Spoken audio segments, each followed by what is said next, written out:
Now, the first step in eradicating this crime is awareness. Go see Sound of Freedom. And I've often felt it. I've sat there, and I have felt the knife slipped firmly in between my shoulder blades and tried to have it shoved through the other side through my... For more than 20 years, Mel Gibson stayed silent, guarding some of Hollywood's most unsettling rumors. But now, he's not just speaking, he's exploding into the conversation. His words, raw and intentional, cut through the thick veil of secrecy that blankets the entertainment world. What he reveals reads more like a chilling thriller than a celebrity memoir.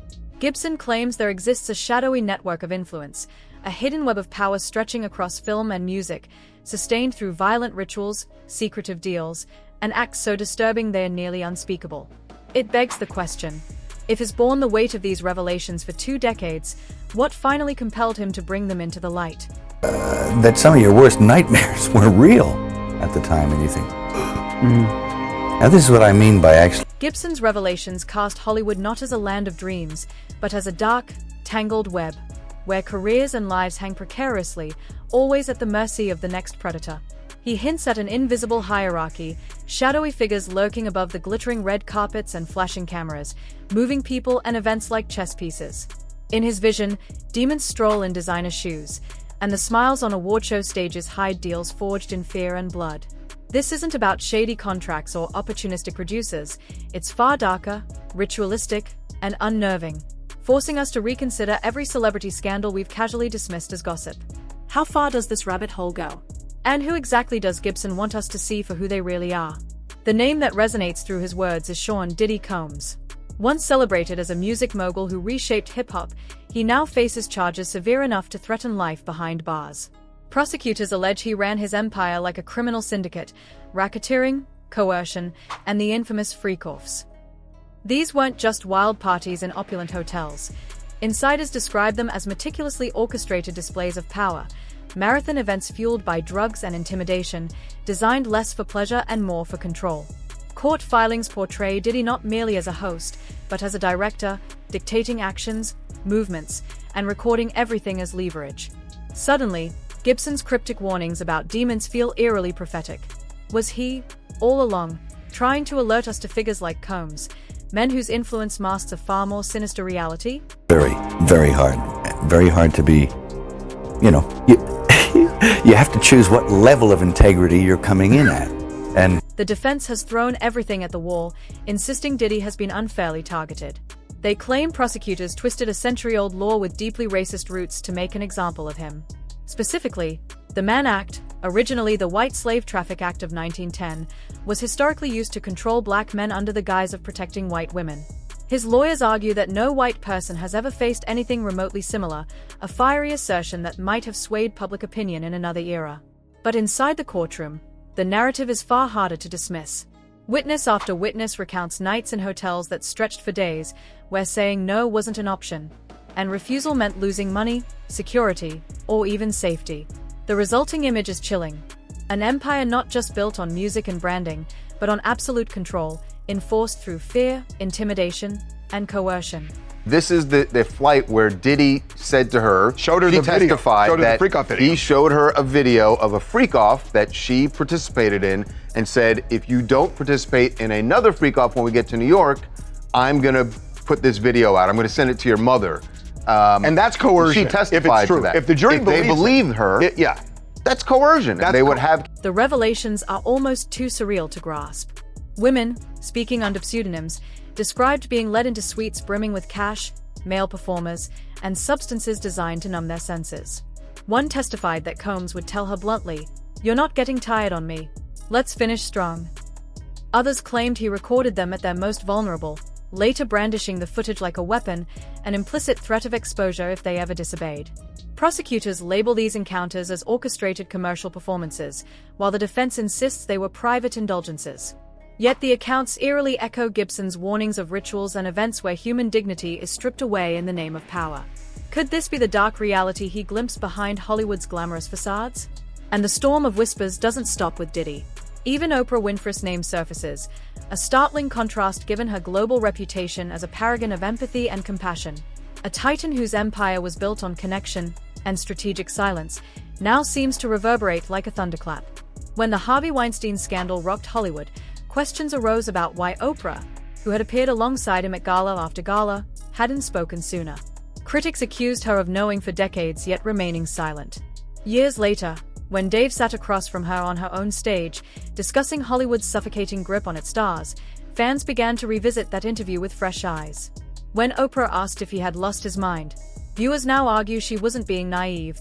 She was subtly signaling alignment with the very system Dave was exposing. Could Gibson's warnings about demons have been hinting at the smiling, trusted face America had revered for so long?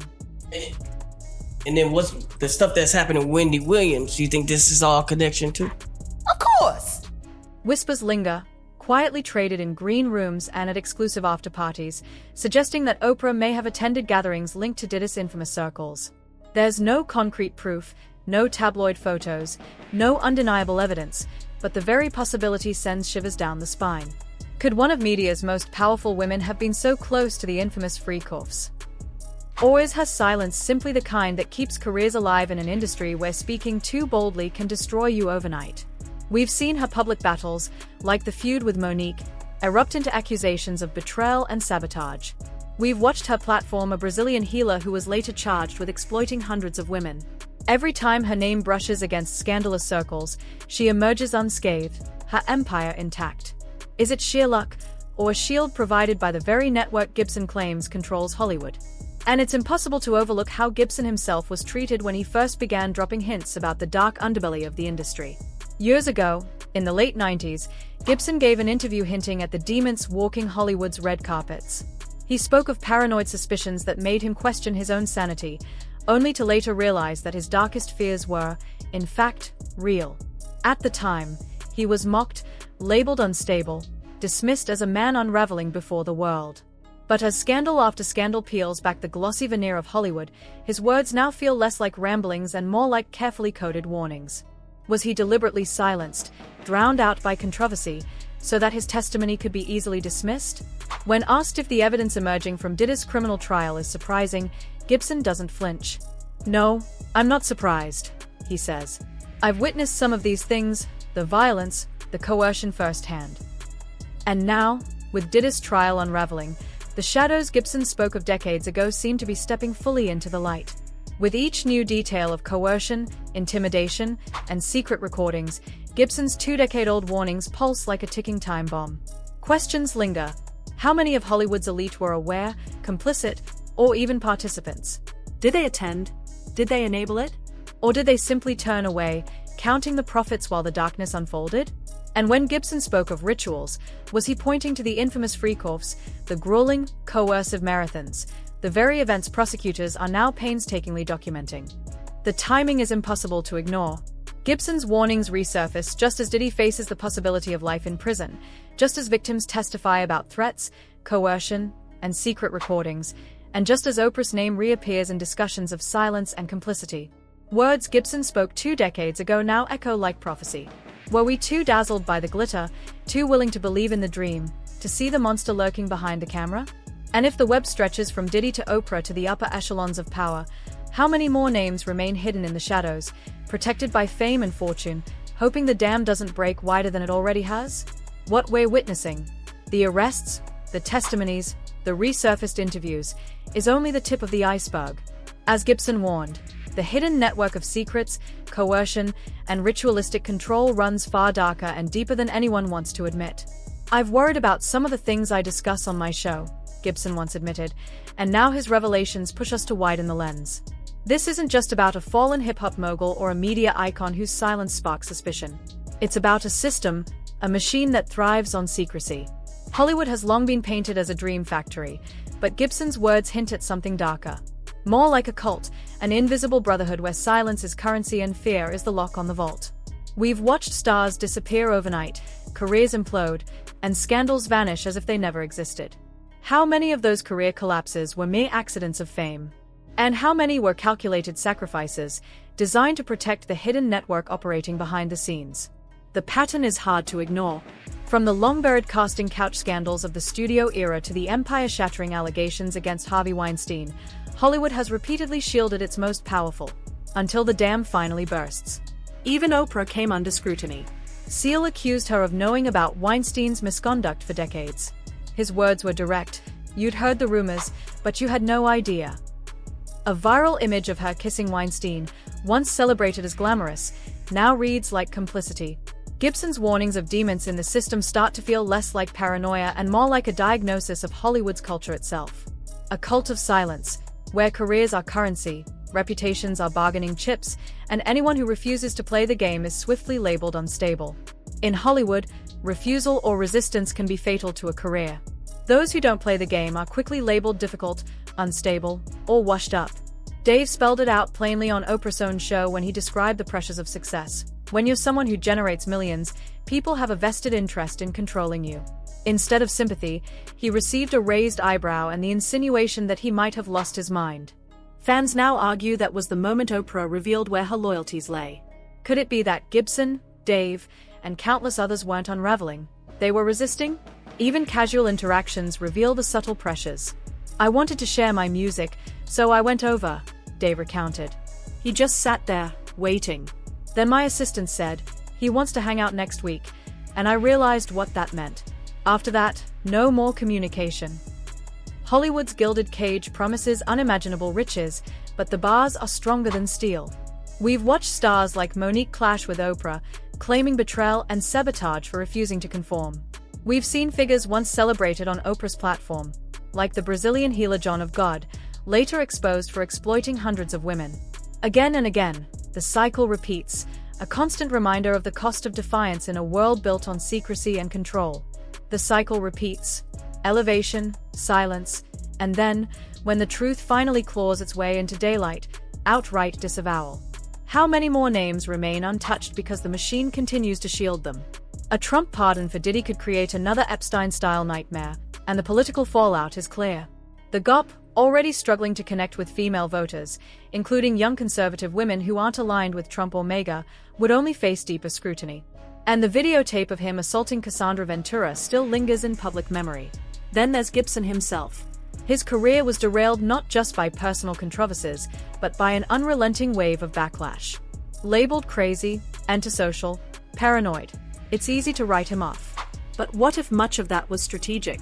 If Gibson was on the brink of exposing rituals, control, and manipulation within Hollywood, then discrediting him would have been the perfect way to neutralize the threat. A whisper campaign here, a scandal amplified there. Suddenly, his warnings about demons could be dismissed as the ramblings of a man unhinged. Was Gibson's downfall less about his own flaws and more about silencing a whistleblower before he could speak the truth? They called them Wild King Nights. What that meant, insiders say, were intimate gatherings in hotel rooms or private residences, orchestrated by Diddy with guests in tow. Staff were sometimes tasked with preparing the rooms with baby oil, lubricants, and other items to facilitate what would unfold. The allegations against Diddy mirror Gibson's decades-old warnings in a chilling way. Prosecutors allege that he orchestrated these encounters, coercing participants into acts they didn't want, secretly recording them, and then using those recordings as leverage.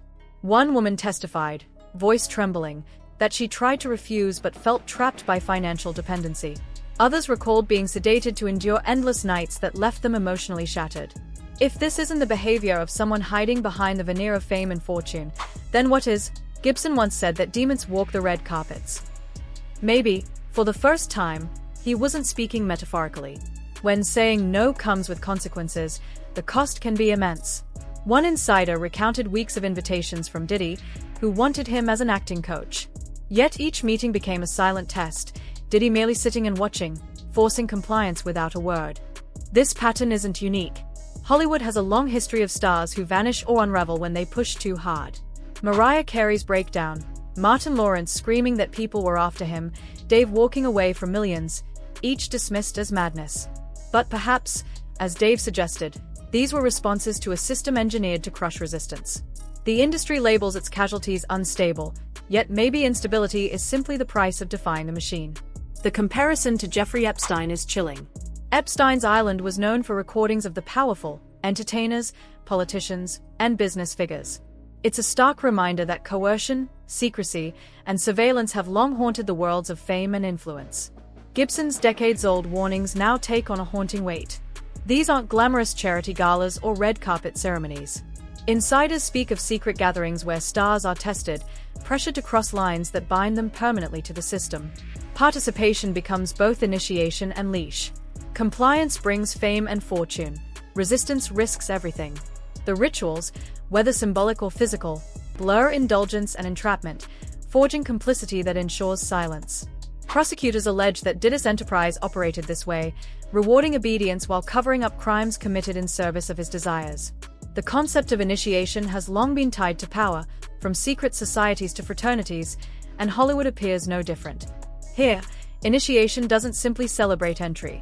It enforces obedience, locking celebrities into a system where participation is survival.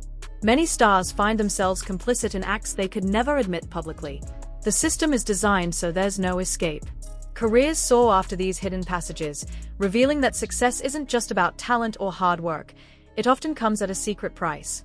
The more visible the star, the tighter the private chains. Those who attended Diddy's infamous gatherings believed there would be no consequences for their actions.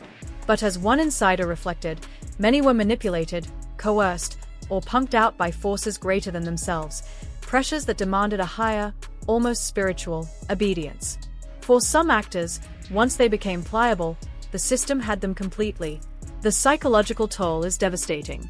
Stars who buckle under the weight often spiral in ways the public misreads as eccentricity or meltdown. Dave spoke of stress that felt orchestrated, designed to enforce compliance. Mariah Carey's breakdown, Britney Spears' public struggles, countless actors disappearing into obscurity, each may now be seen in a new light. The potential fallout of refusing to play along or failing to submit to the invisible pressures behind the scenes. Many stars carry the hidden burden of what they've witnessed.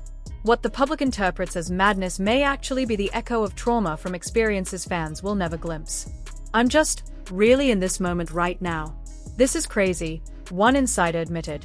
People don't realize what it does to you when something you love is taken and discarded like it doesn't matter, and they move on while you're stuck. Stuck for years. Even 21 years later, you're still stuck. This also explains the eerie repetition in the stories that emerge. Victims describe being coerced, confused, or incapacitated into compliance, bound by fear of exposure. Rituals, whether symbolic or physical, feed on that helplessness. It's not indulgence, it's the systematic breaking of will. Once someone crosses their moral threshold, silence becomes the only option, and silence is the currency sustaining the cult of power. The cameras capture diamonds and gowns, but behind closed doors in mansions and hotel suites, these rituals leave scars invisible to the public eye. If this is true, the real question isn't why so many stars stumble, it's how any of them survive at all. The secrecy, the fear, the binding through shame. They may be the unspoken dues of Hollywood's kingdom. Gibson's warnings recast the industry, not as a community of artists, but as a labyrinth designed to test loyalty and control. For every star we see shining on stage, how many are haunted by the cost of their initiation? How many smile simply because silence is the only way to keep their crown? Even figures like 50 Cent illustrate the cunning within this system, a diabolical genius navigating a landscape where influence is power. And if Oprah is part of this machine, as some speculate, her reach is almost unimaginable. She can elevate careers or leave them in ruins, crown a fringe healer as a miracle worker, or sit across from anyone to shape the narrative the public sees. From a comedian pleading for understanding to a punchline, the system twists confessions into entertainment. Even Monique alleges that roles meant for her were redirected straight into Oprah's hands. Where does business end and control begin? The stakes become clearer when we consider what Gibson has risked by resurfacing these warnings now, shedding light on the corners of Hollywood most would prefer to remain dark. Diddy may be the face on trial today, but prosecutors' allegations show he didn't act alone. Assistants, staff, even executives orchestrated hotel rooms, moved money, delivered substances, and enforced silence. This wasn't the work of a lone wolf, it was a coordinated enterprise. And where there's one enterprise, there are others. Gibson's warnings from 20 years ago weren't rants, they were a map. A map pointing directly to the gilded cage, the cult of silence, the empire of control. If this map is accurate, the scandals surrounding Diddy and the whispers about Oprah are just the opening markers. There are countless more names hidden in the shadows, reputations polished on the surface while decaying underneath. If Gibson is right, this is only the beginning. The real question: who will have the courage to step forward next? And how much longer can Hollywood keep its darkest secrets buried behind the glittering lights? Drop your theories in the comments below, because this story is far from over.